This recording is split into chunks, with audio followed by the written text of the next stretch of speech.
Hey guys and girls, I am back for another read of the next story of Joe Hill's Black Phone collection.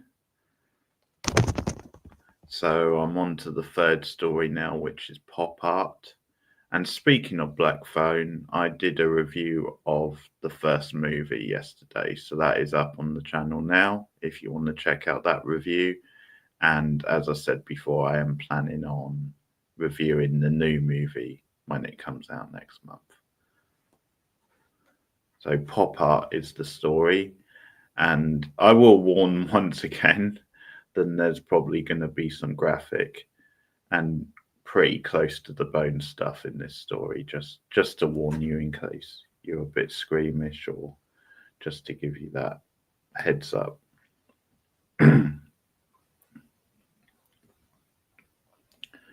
My best friend when I was 12 was inflatable. His name was Arthur Roth, which also made him an inflatable Himbrew, although in our now and then talks about the afterlife, I don't remember that he took an especially Jewish perspective. Talk was mostly what we did. In his condition, roughhouse was out of the question, and the subject of death and what might follow it came up more than once. I think Arthur knew he would be lucky to survive high school. Hello, Fleck, how are you? Welcome to the stream. When I met him, he had already almost been killed a dozen times. Once for every year he had been alive. Oh boy. What a rough start to a life. The afterlife was always on his mind. Also, the possible lack of one. When I tell you we talked, I mean only to say we were communicated, argued, put each other down, built each other up. To stick to the facts, I talked. Art couldn't. He couldn't have a mouth. When he had something to say, he wrote it down. He wore a pad around his neck on a loop of twine and carried crayons in his pocket. He turned in school papers in crayon, took tests in crayon. You can imagine the dangers a sharpened pencil would present to a 4-ounce boy made of plastic and filled with air. No, I'm not studying literature. I'm not studying anything at the moment, Fleck. I think one of the reasons we were best friends was because he was such a great listener. I needed someone to listen. My mother was gone, and my father and I couldn't talk to. Or my father I couldn't talk to, sorry. My mother ran away when I was 3, sent my dad a rambling and confused letter from Florida about sunspots and gamma rays and the radiation that emanates from the power lines, about how the birthmark on the back of her left hand had moved up her arm and onto her shoulder. After that, a couple of postcards, then nothing. As for my father, he suffered from migraines. In the afternoons, he sat in front of soaps in the darkened living room, wet-eyed and miserable. He hated to be bothered. You couldn't tell him anything. It was a mistake even to try. Blah, blah, he would say, cutting me off in mid-sentence. My head is splitting. You're killing me here with blah, blah, this, blah, blah, that.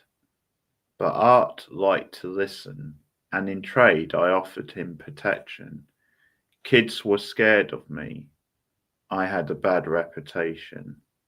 I owned a switchblade, and sometimes I brought it to school and let other kids see. It kept them in fear. The only thing I ever stuck it into, though, was the wall of the bedroom. I'd lie on my bed and flip it at the corkboard wall so that it hit Blade first. Fuck. Well, thunk. One day when Art was visiting, he saw the pock marks in my wall. I explained. One thing led to another, and before I knew it, he was begging have have a throw. What's wrong with you? I asked him. Is your head completely empty? Forget it. No way. Out came a crayon, burnt sienna, he wrote. So at least let me look. I popped it open for him. He stared at it wide-eyed. Actually, he stared at everything wide-eyed. His eyes were made of glassy plastic, stuck to the surface of his face. He couldn't blink or anything, but this was different than his usual bug-eyed stare. I could see he was really fixated. He wrote, I'll be careful. I totally promise. Please. I handed it to him. He pushed the point of the blade into the floor so it sneaked into the handle. Then he hit the button and it snapped back out. He shuddered, stared at it in his hand. Then, without giving any warning, he chucked it at the wall. Of course it didn't hit tip first. That takes practice, which he hadn't had, and coordination, which, speaking honestly, he wasn't ever going to have. It came flying back at him. He sprung into the air so quickly, it was like I was watching his ghost jump out of his body. The knife landed where he had been and clattered away under my bed. I yanked Art down off the ceiling. He wrote, You were right. That was dumb. I'm a loser. A jerk. No question, I said. But he wasn't a loser or a jerk. My dad is a loser. The kids at school were jerks. Art was different. He was all heart. He just wanted to be liked by someone. Also, I can say truthfully, he was the most completely harmless person I've ever known. Not only would he not hurt a fly, he couldn't hurt a fly. If he slapped one and lifted his hand, it would buzz off undisturbed. He was like a holy person in a Bible story, someone you can heal the ripped and infected parts of you with a line on of hands. You know how Bible stories go. That kind of person, they're never around long. Losers and jerks, put nails in them and watch the air run out. There was something special about Art, an invisible special something that just made other kids naturally want to kick his ass. He was new at our school. His parents had just moved to town. They were normal, filled with blood, not air. The condition Art suffered from is one of those generic things that plays hopscotch with the generations, like tar sacks.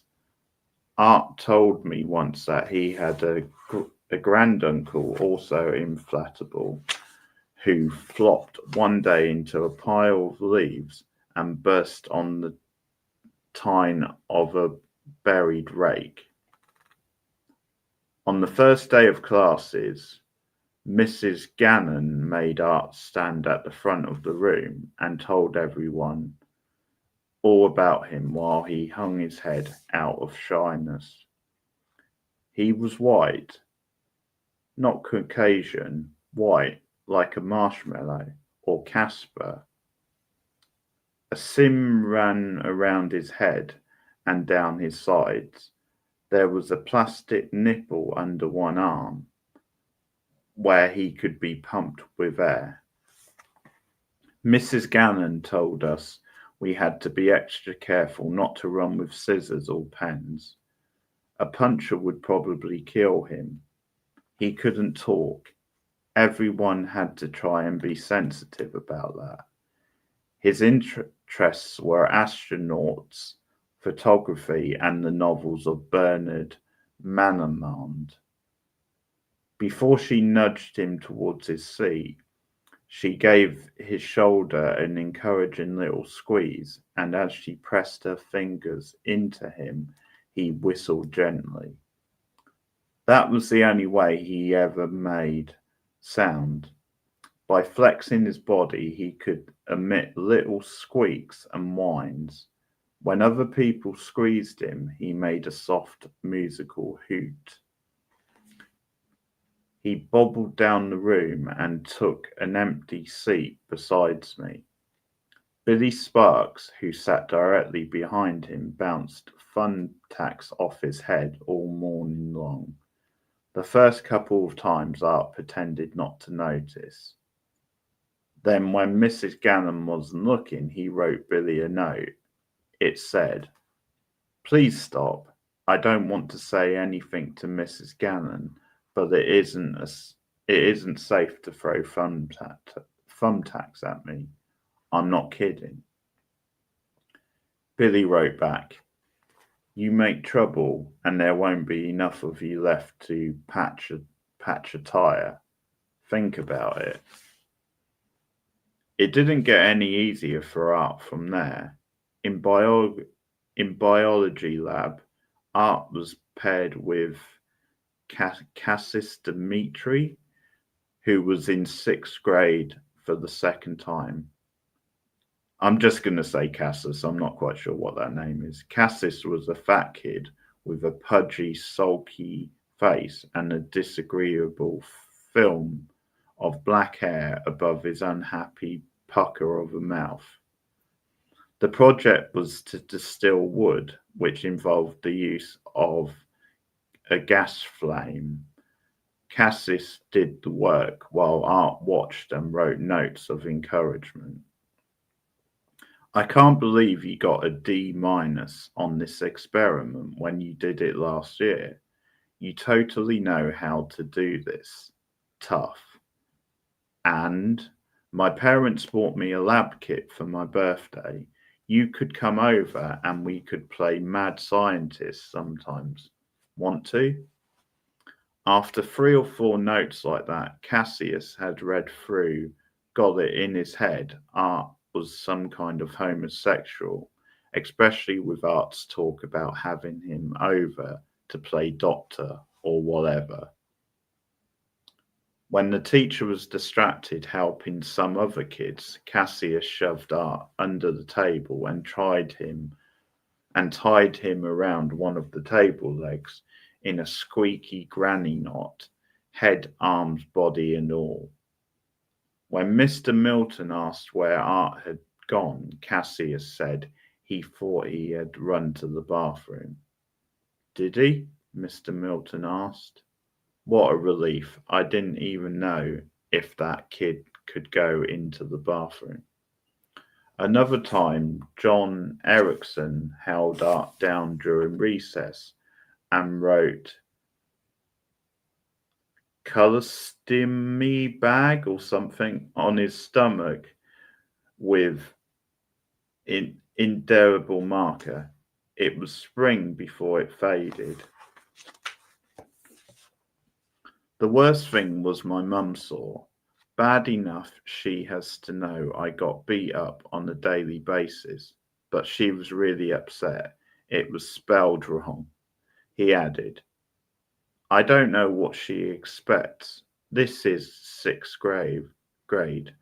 Doesn't she remember sixth grade?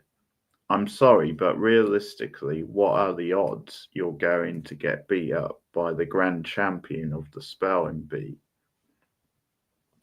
"The way your year is going," I said, "I figure them odds might be pretty good." Here is how Art and I wound up friends. During recess periods, I always hung out at the top of the monkey bars by myself. reading sports magazines. I was cultivating my reputation as a delinquent and possibly drug pusher.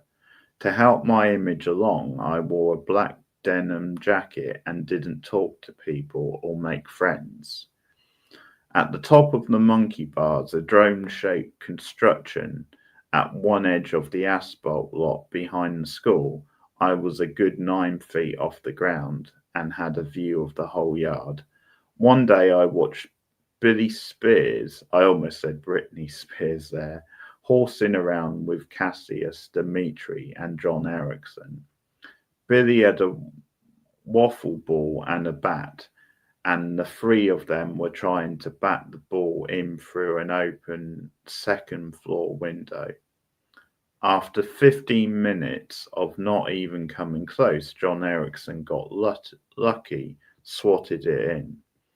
Cassius said, "Shit, there goes the ball. We need something else to bat around." "Hey," Billy shouted, "look, there's Art." They caught up to Art, who was trying to keep away, and Billy started tossing him in the air and hitting him with the bat to see how far he could knock him. Every time he struck Art with the bat, it made a hollow springing whop. Art popped into the air and then floated along a little ways, sinking gently back to the ground. As soon as his heels touched earth, he started to run, but swiftness off foot wasn't one of Art's qualities. John and Cassius got into the fun by grabbing Art and drop kicking him to see who could punt him highest. The three of them gradually pummeled Art down to my end of the lot. He struggled free long to run in under the monkey bars. Billy caught up, struck him with a whop across the arse with the bat, and shot him high into the air.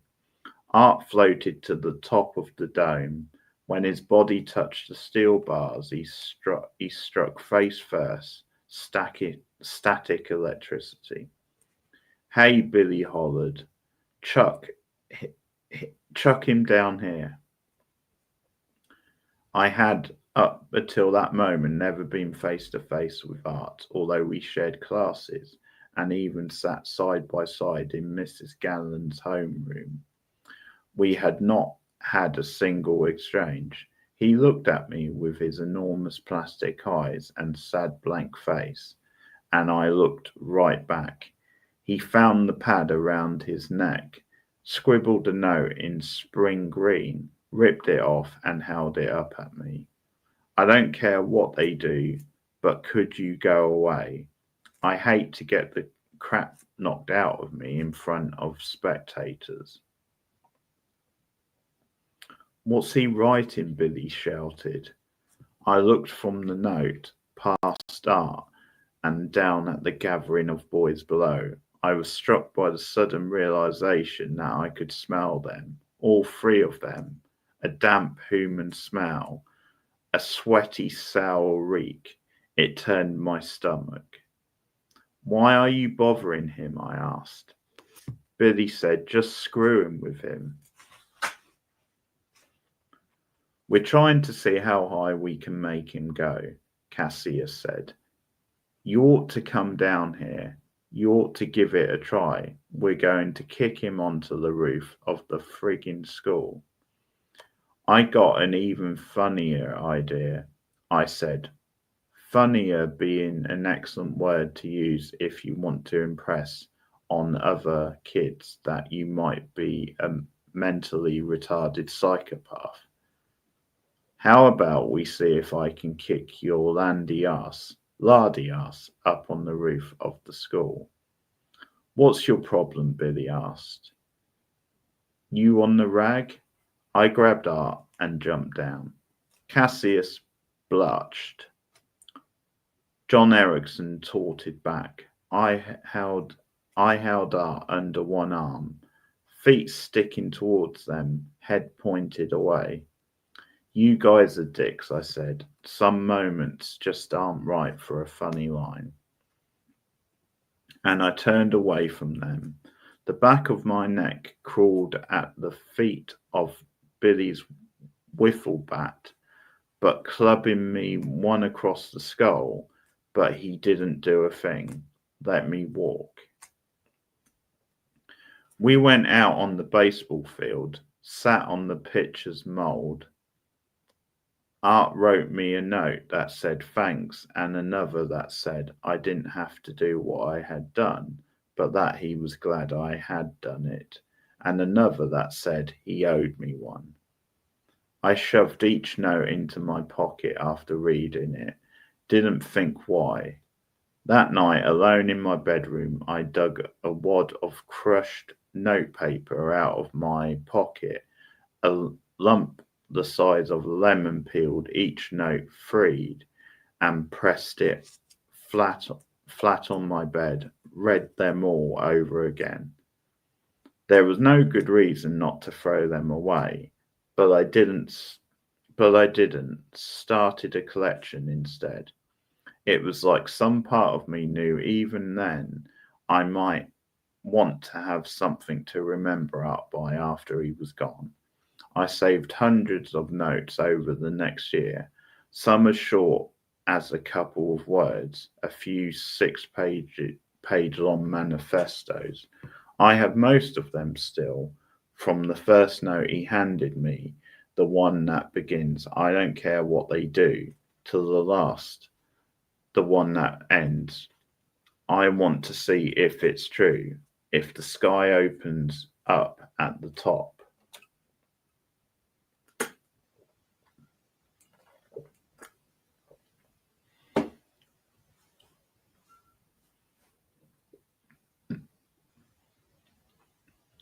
At first, my father didn't like Art, but after he got to know him better, he really hated him. How come he's always mincing around? My father asked. Is he a fairy or something? No, Dad, he's inflatable. Well, he acts like a fairy, he said. You better not be queering around with him up in your room. Art tried to be liked. He tried to build a relationship with my father, but the things he did was misinterpreted. The statements he made were misunderstood. My dad was something once about a movie he liked. My dad said something once about a movie he liked. Art wrote him a message about how the book was even better. He thinks I'm illiterate, my dad said as soon as Art was gone. Another time, Art noticed the pile of worn tyres heaped behind our garage and mentioned to my dad about a recycling program at Sears. Bring in your rotten old ones, get 20% off brand new Goodyears. He thinks we're trailer trash, my dad complained before Art was hardly out of earshot. Little snot nose. One day, Art and I got home from school and found my father in front of the TV with a pit bull at his feet. The bull erupted off the floor, yapping hysterically, and jumped up on Art. His paws were made a slippery zipping sound, sliding over Art's plastic chair, sorry. Art grabbed one of the shoulders and vented into the air. He could really jump when he had to. He grabbed the ceiling fan, turned off, and held on to one of the blades while the pit bull barked and hopped beneath. What the hell is that? I asked. Family dog, my father said, just like you always wanted. Not one that wants to eat my friends. Get off the fan, Artie. That isn't built for you to hang off it. This isn't a dog, I said. It's a blender with teeth. Listen, do you want to name it or should I? Dad asked. Art and I hid in my bedroom and talked names. Snowflake, I said. Sugar pie, sunshine. How about happy? That has a ring to it, doesn't it? We were kidding, but happy was no joke. In just a week, Art had at least 3 life-threatening encounters with my father's dog. My father's ugly dog, it says, which I'm sure is harsh. If he gets his teeth in me, I'm done for. He'll punch me full of holes. But Happy couldn't be housebroken. Left turds scattered around the living room, hard to see in the moss-brown rug. My dad screeched through some fresh leavings once in bare feet and sent him a little out of his head. He chased Happy all through the downstairs with a croquet mallet, smashed a hole in the wall, crushed some plates on the kitchen counter with a wild backswing. The very next day he built a chain-linked pen in the side yard. Happy went in, and that was where he stayed.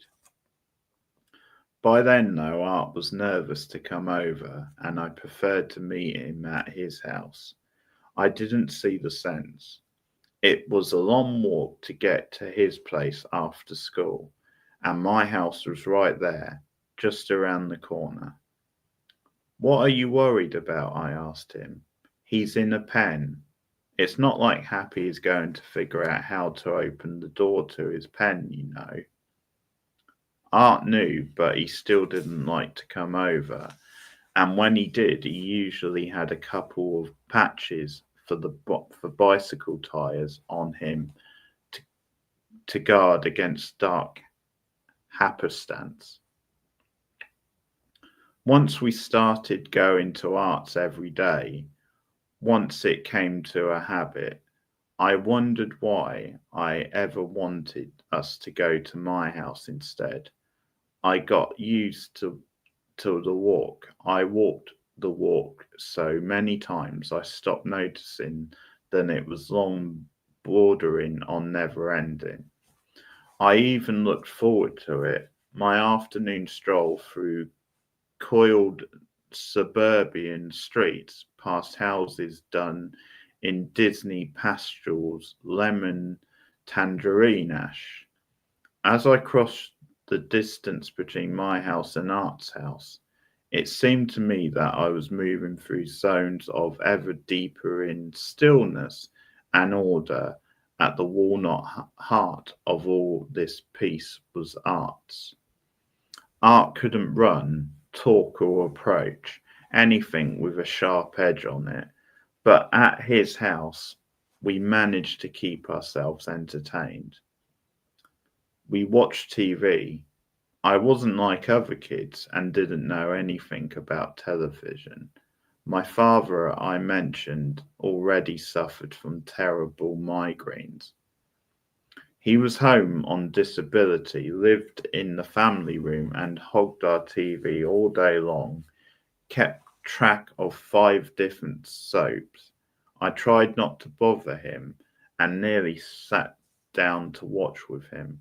I sensed my presence was a distraction to him at a time when he wanted to concentrate. Art would have watched whatever I wanted to watch, but I didn't want to watch. But I didn't know what to do with a remote control. I couldn't make a choice, didn't know how. Had lost the habit. Art was a NASA buff and he watched anything to do with space.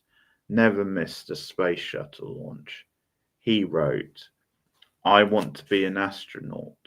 I'd adapt really well to being weightless. I'm already mostly weightless.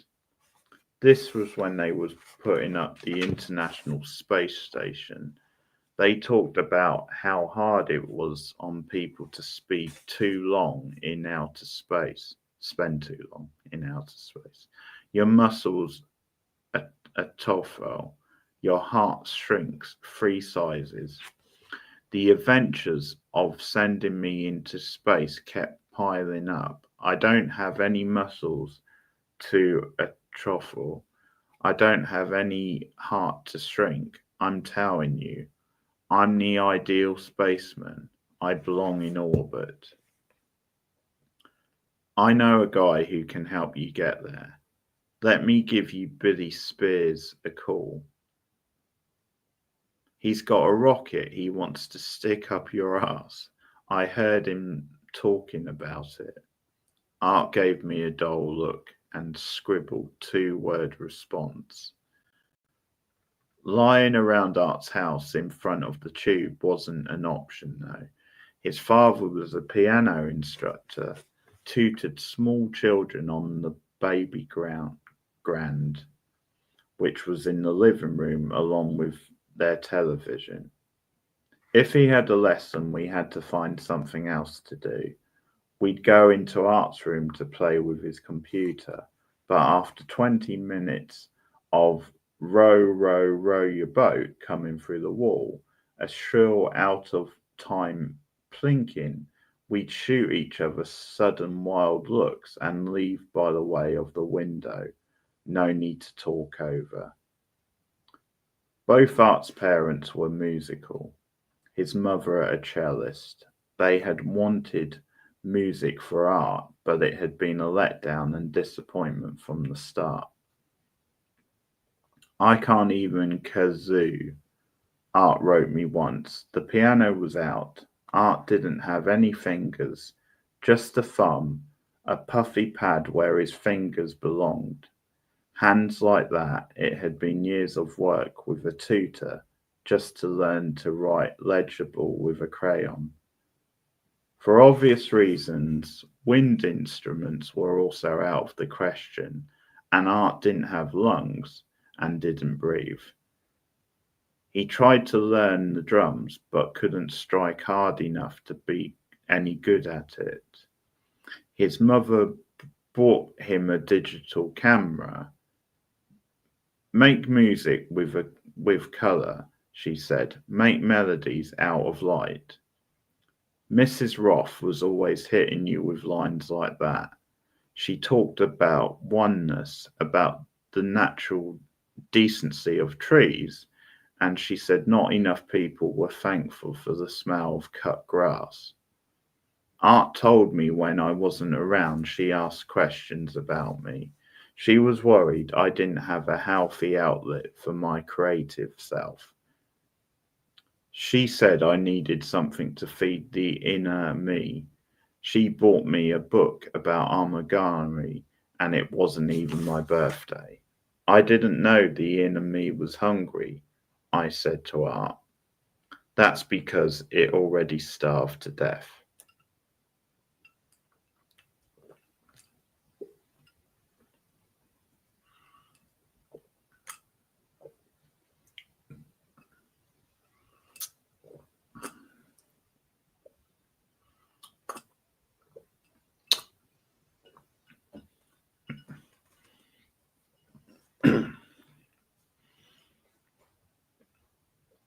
Oh yeah, Art wrote, yeah.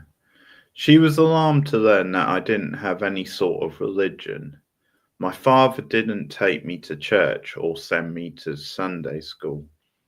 He said religion was a scam. Mrs. Roth was too polite to say anything to me about my father, but she said things about him to Art, and Art passed her comments on. She told Art that if my father neglected the care of my body like he neglected the care of my spirit, he'd be in jail and I'd be in a foster home. She also told Art that if I was put in foster care, she'd adopt me and I could stay in the guest room. I loved her, felt my heart surge whenever she asked me if I wanted a glass of lemonade. I would have done anything she asked. Your mum's an idiot, I said to Art. A total moron. I hope you know that. There isn't any oneness. It's every man for himself. Anyone who thinks we're all brothers in the spirit wins. up, sit, up sitting under Cassius Dimitri's fat ass during recess, smelling like. Hang on, have I? No, I haven't. No, I haven't jumped. Okay, I haven't jumped the page. Fat ass during recess, smelling his jock. Mrs. Roth wanted to take me to the synagogue, not to convert me, just as an educational experience, exposure to other cultures and all that. But Art's father shot her down, said not a chance, not our business. And what are you crazy? She had a bumper sticker on her car that showed the Star of David and the word pride with a jumping exclamation mark next to it. So, I said another time, I got a Jewish question I want to ask you. Now, you and your family, you're a bunch of hardcore Jews, right? I don't know. That I'd describe us as hardcore, exactly. We're actually pretty lax. But we go to the synagogue, observe the holidays, things like that. I thought Jews had to get their joints snapped, I said, and grabbed my crotch. For the faith, tell me. But Art was already writing. No, not me. I got off. My parents were friends with a progressive rabbi. They talked to him about it first thing after I was born, just to find out what the official position was. What'd he say? He said it was the official position to make an exception for anyone who would actually explode during the circumcision.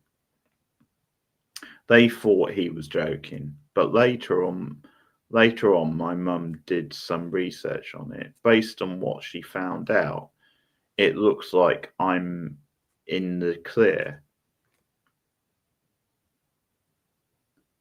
to manically speaking. Mum says the foreskin has to be the skin. If it isn't, it doesn't need to be cut. That's funny, I said. I always thought your mum didn't know dick. Now it turns out your mum does know dick. She's an expert even. Shows what I know. Hey, if she ever wants to do more research, I have an unusual specimen for her to examine. Oh, that's gross. And Art wrote how she would need to bring a microscope, and I said how she would need to stand back a few yards when I unzip my pants and back and forth. You don't need me to tell you. You can imagine the rest of the conversion for yourself. I rode Art about his mother every chance I could get. Couldn't help myself. Started in on her the moment she left the room, whispering about how for an old broad she still had an okay can, and what would Art think his father died and married her. Not cool, dude. Art, on the other hand, never once made a punchline out of my dad. If Art ever wanted to give me a hard time, he'd make fun of how I licked my fingers after I ate, or how I didn't always wear matching socks. It isn't hard to understand why Art never stuck to me about my father, like I stuck it to him about his mother. When your best friend is ugly, I mean bad, ugly, deformed, you don't like them, you don't kid them about shattering mirrors. In a friendship, especially in a friendship between two young boys, you are allowed to inflict a certain amount of pain. This is even expected, but you must cause no serious injury. You must never, under any circumstances, leave wounds that will result in permanent scars. Arthur's house was also where we usually settled to do our homework. In the early evening, we went into his room to study. His father was done with lessons by then, so there wasn't any plink plink from the next room to distract us. I enjoyed studying in Art's room, responded well to the quiet, and liked working in a place where I was surrounded by books. Art had shelves and shelves of books. I liked our study time together, but mistrusted it as well. It was during our study sessions, surrounded by that easy stillness, that Art was most likely to do something about dying. When we talked, I always tried to control the conversation, but Art was slippery, could work death into anything. Some Arab invented the idea of the number zero, I said. Isn't that weird? Someone had to think zero up. Because it isn't obvious that nothing can be something, that something which can't be measured or seen could exist and have meaning. Same with the soul, when you think about it. True or false, I said another time when we were studying for a science quiz, energy is never destroyed, it can only be changed from one form to another. I hope it's true. It would be a good argument that you continue to exist after you die, even if you're transformed into something completely different than what you had been.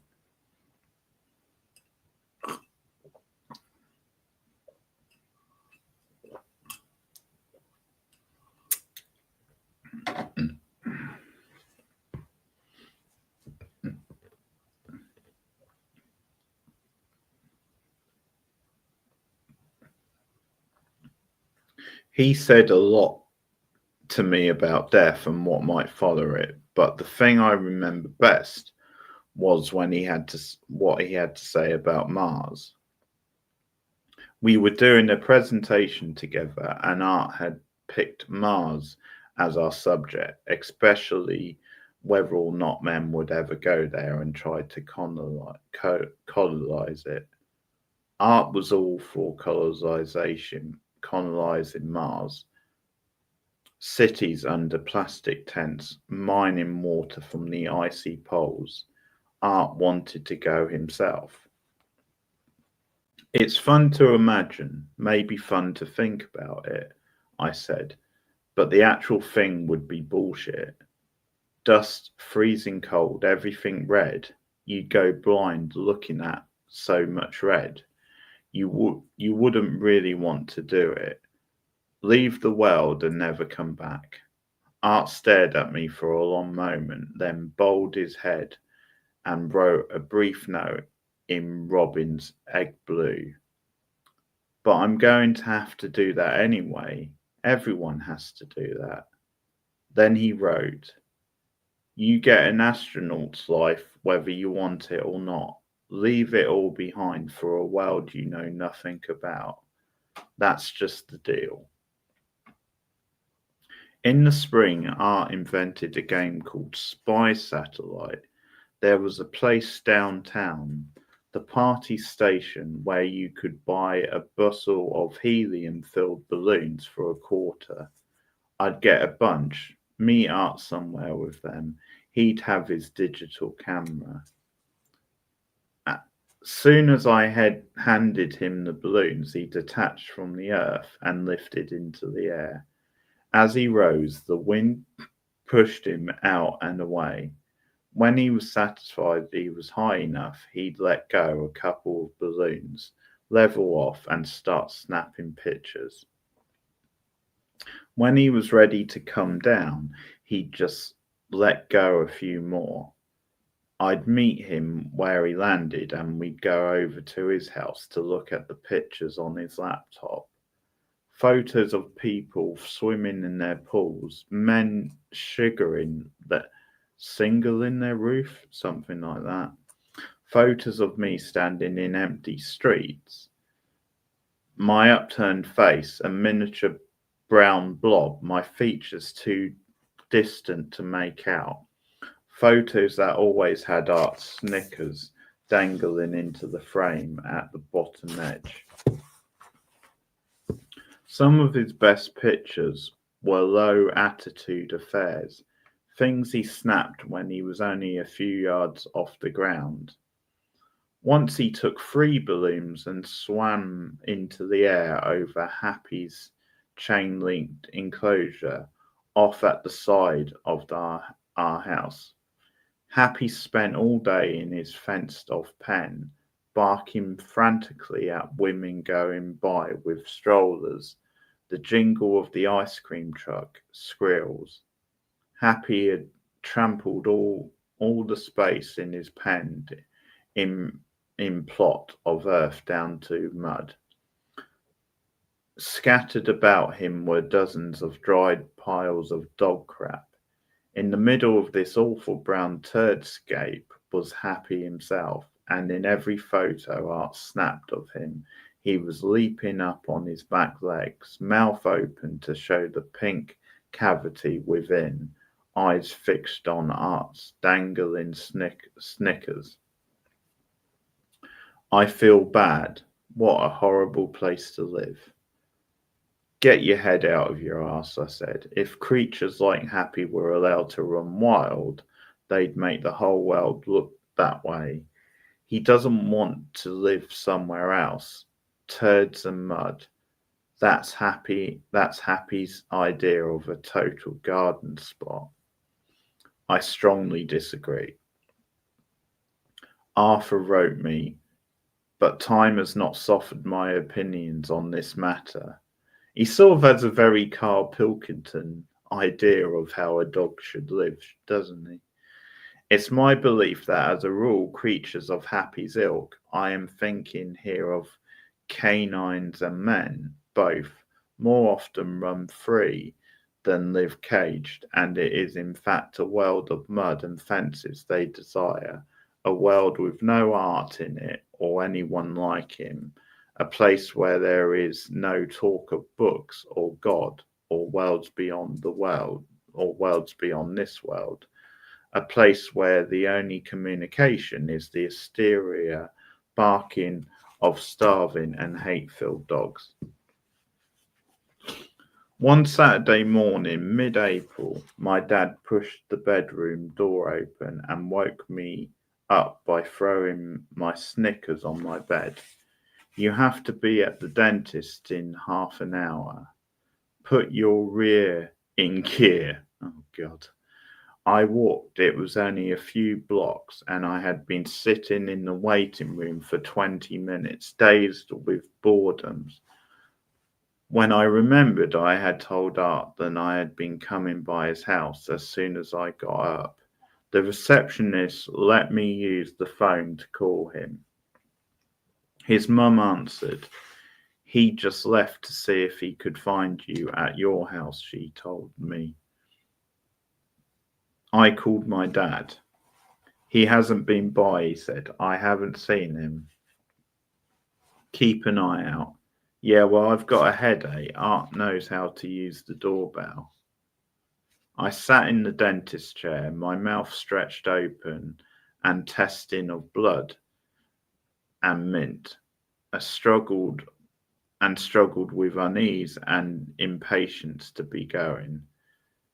Did not perhaps trust my dad to did not I'll read that again. Did not perhaps trust my father to desert to Art without myself present. The dentist's assistant kept touching my shoulder and telling me to relax. When I was all through and got outside, the deep and vivid blurriness or blueness of the sky was a little disorientating. The sunshine was headache bright, bothered my eyes. I had been up for 2 hours, still felt cotton-headed and dull-edged, not all the way awake. I jogged. The first thing I saw as I approached my house was Happy, free from his pen. He didn't so much as bark at me. He was on his belly in the grass, head between his paws. He lifted sleepy eyelids to watch me approach and then let them sag shut again. His pen door stood open in the side of the yard. I was looking to see if he was lying on a heap of tattered plastic when I heard the first feeble tapping sound. I turned my head and saw Art in the back of my father's station wagon, smacking his hands on the window. I walked I walked over an open door. At that instant, Happy exploded from the grass with a peal of mindless barking. I grabbed Art in both hands, spun and fled. Happy's teeth closed on a piece of my flapping trousers leg. I heard a tacky ripping around, stumbled, kept going. I ran until there was a stitch in my side and no dog in sight, 6 blocks at least. Toppled over in someone's yard. My trouser leg was sliced open from the back of my knee to the ankle. I took my first good look at her. It was ajar in sight. I was so out of breath, I could only produce a thin, dismayed little squeak, the sort of sound Art was always making. His body had lost its marshmallow whiteness. It had a golden brown dustness to it now, so it resembled a marshmallow lightly toasted. He seemed to have deflated. He seemed to have deflated to about half his usual size. His chin sagged into his body. He couldn't hold his head up. Art had been crossing our front lawn when Happy burst from his hiding place under one of the hedges. In that first crucial moment, Art saw he would never be able to outrun our family dog on foot. Or such an effort would be an arsenal of fatal puncture wounds. So instead, he jumped into the station wagon and slammed the door. The windows were automatic. There was no way to roll them down. Any door he opened, Happy tried to jam his snout in at him. I was 70 degrees outside the car, over 100 inside. Art watched in dismay as Happy flopped in the grass beside the wagon to wait. Art sat. Happy didn't move. Lawnmowers droned in the distance. The morning passed. In time, Art began to wilt in the heat. He became ill and soggy. His plastic skin started sticking to the seats. Then you showed up, just in time. You saved my life. But my eyes blurred and tears dripped off my face into his nose. Into his nose. I hadn't come just in time. Not at all. Art was never the same. His skin stayed a filmy yellow, and he developed a deflation problem. His parents would pump him up. For a while he'd been all right, his body swollen with oxygen, but eventually he'd go saggy and limp again. His doctor took one look and told his parents not to put off the trip to Disney World another year. I wasn't the same either. I was miserable, couldn't eat, suffered unexpected stomach aches, brooded and sulked. Wipe that look off your face, my father said one night at dinner. Life goes on. Deal with it. I was dealing all right. I knew the door to Happy's pen didn't open itself. I punched holes in the tyres of the station wagon, then left my switchblade sticking out of one of them so my father would know for sure who had done it. He had police officers come over and pretend to arrest me. They drove me around in the squad car and talked tough at me for a while, then said they'd bring me home. if I'd get with the program. The next day I locked Happy in the wagon and took a shit on the driver's seat. My father collected all the books Art had got me to read. The Bernard Mellermand, the Ray Bradbury, the Isaac Bashanoff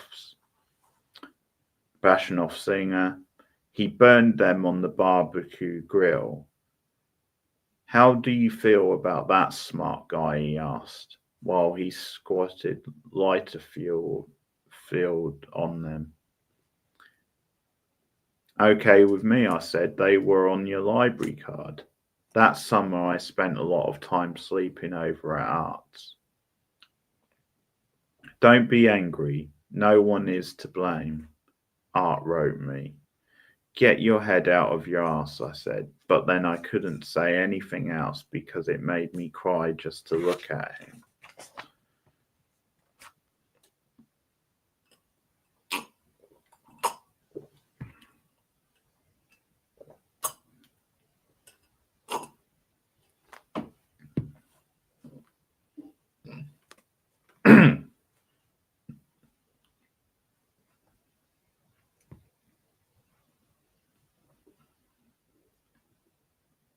Late August, Art gave me a call.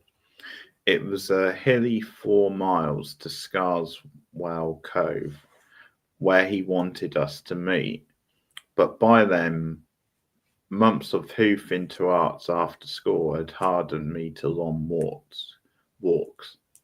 I had plenty of balloons with me, just like he'd asked. Scarswell Cove is a sheltered, pebbly beach on the sea where people go to stand in the tide and fish in the waders.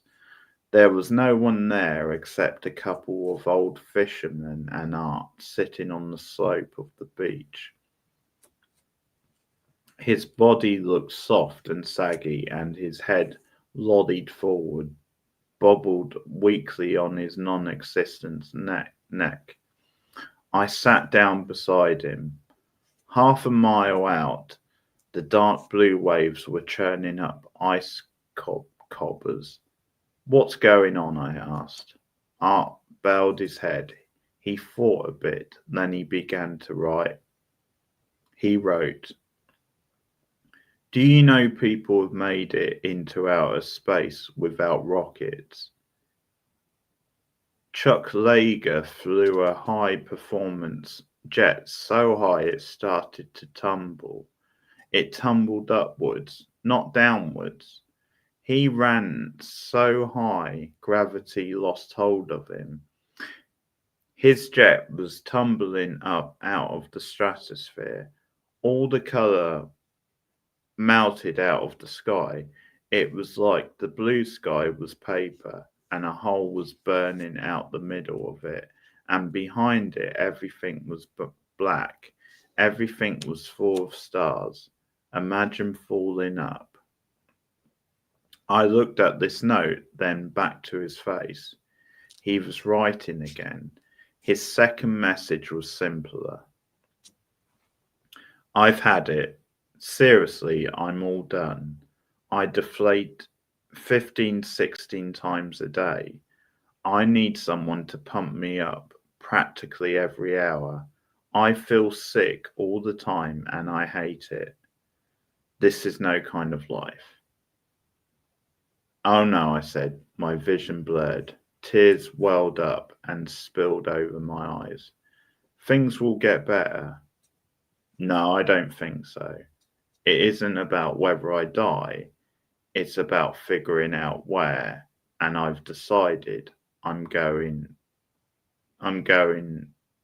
to see how high I can go. I want to see if it's true, if the sky opens up at the top. I don't know what else I said to him. A lot of things, I guess. I asked him not to do it, not to leave me. I said that it wasn't fair. I said that I didn't have any other friends. I said that I had always been lonely. I talked until it was all blubber and strangled, helpless sobs, and he reached his crankly plastic arms around me and held me while I hid my face in his chest. He took the balloons from me, got them looped around one wrist. I held his other hand and he walked to the edge of the water. The surf splashed in and filled my snickers. The sea was so cold it made the bones of my feet throb. I lifted him and held him in both arms and squeezed until he made a mournful squeak. We hugged for a long time. Then I opened my arms. I let him go. I hope if there is another world, we will not be judged too harshly for the things we did wrong here, that we will at least be forgiven for the mistakes we made out of love. I have no doubt it was a sin of some kind to let such a one go. He rose away and the airstream turned him around, so he was looking back at me as he bobbled out over the water, his left arm pulled high over his head, the balloons attached to his wrist. His head was tipped at a thoughtful angle, so he seemed to be studying me. I sat on the bench and watched him go. I watched until I could no longer distinguish him from the gulls that were wheeling and diving over the water a few miles away. He was just one more dirty speck wandering the sky. I didn't move. I wasn't sure I could get up. In time, the horizon turned a dusky rose, and the blue sky above deepened to black. I stretched out on the bench and watched the stars spill through the darkness overhead. I watched until a dizziness overcame me and I could imagine spilling off the ground and falling up into the night. I developed emotional problems. When school started again, I would cry at the sight of an empty desk. I couldn't answer questions or do homework. I flunked out and had to go through 7th grade again. Worse, no one believed I was dangerous anymore. It was impossible to be scared of me after you had seen me sobbing my guts out a few times. I didn't have the switchblade anymore. My father had confiscated it. Billy Spears beat me up one day after school, mashed my lips, loosened a tooth. John Erickson held me down, wrote "Kolostami bag" on my forehead in a magic marker. Still trying to get it right, Cassius Dimitri ambushed me, shoved me down, and jumped on top of me, crushing me under his weight, driving all the air out of my lungs. A defeat by way of deflation, Art would have understood perfectly. I avoided the Roths. I wanted more than anything to see Art's mother, but stayed away. I was afraid if I talked to her it would come pouring out of me than I had been there at the end, that I stood in the surf and let Art go. I was afraid of what I might see in her eyes, of her hurt and anger. Less than 6 months after Art's deflated body was found sloping in the surf along North Scarswell Beach, there was a for sale sign out in front of the Roth's ranch. I never saw either of his parents again. Mrs. Roth sometimes wrote me letters asking if I was and what I was doing, how I was and what I was doing, but I never replied. She signed her letters Love. I went out for track in high school and did well at pole vault. My track coach said the law of gravity didn't apply to me. My track coach didn't know fuck all about gravity. No matter how high I went for a moment, I always came down in the air. In the end, sorry, same as anyone else. Povolt got a state college scholarship. I kept to myself. No one at college knew me. I was at last able to rebuild my long lost image as a psychopath. I didn't go to parties. I didn't date. I didn't want to get to know anybody. I was crossing the campus one morning and I saw coming towards me a young girl with black hair so dark it had the cold blue sheen of rich oil. She wore a bulky sweater and a librarian's length skirt, a very asexual outfit, but all the same you could see she had a stunning figure, slim hips, high rope breasts. Her eyes were of staring blue glass, her skin as white as arts. It was the first time I had seen an inflatable person since Art drifted away on his balloons. A kid walking behind me wolf whistled at her. I stepped aside, and when he went past, I tripped him up and watched his books fly everywhere. Are you some kind of psycho? He screeched. Yes, I said, exactly. Her name was Ruth Goldman. She had a round rubber patch on the heel of one foot where she had stepped on a shed of broken glass as a little girl, and a larger square patch on her left shoulder where a sharp brooch had poked her once on a windy day. Homeschooling and obsessively protected parents had saved her from further damage. We were both English majors. Her favourite writer was Kafka because he understood the absurd. My favourite writer was Mary Mund because he understood loneliness. We married the same year I graduated, although I remained doubtful about the life internal. I converted with any prodding from her. I'm sorry. Without any prodding from her. Gave in at last to a longing to have some talk of the spirit in my life. Can you really call it a conversion?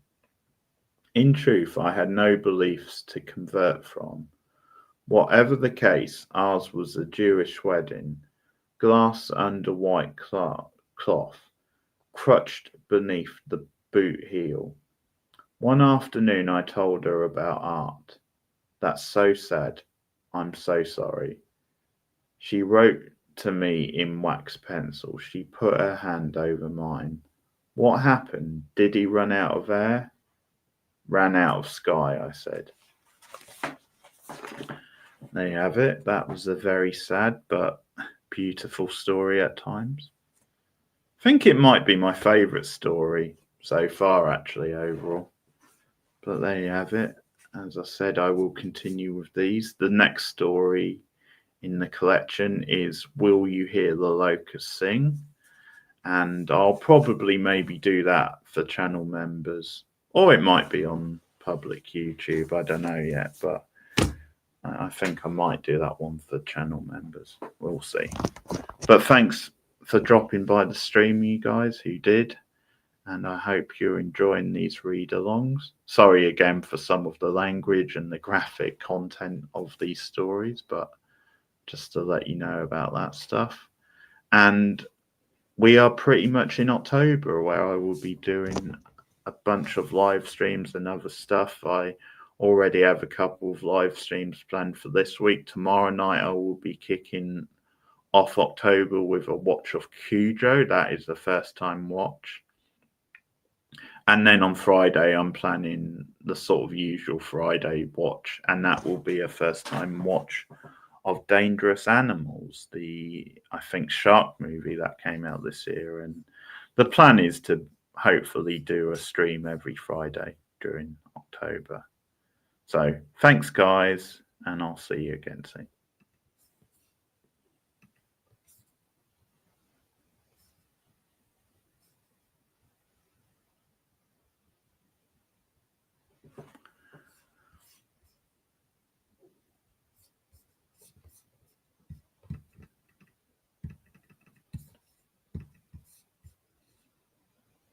God damn it.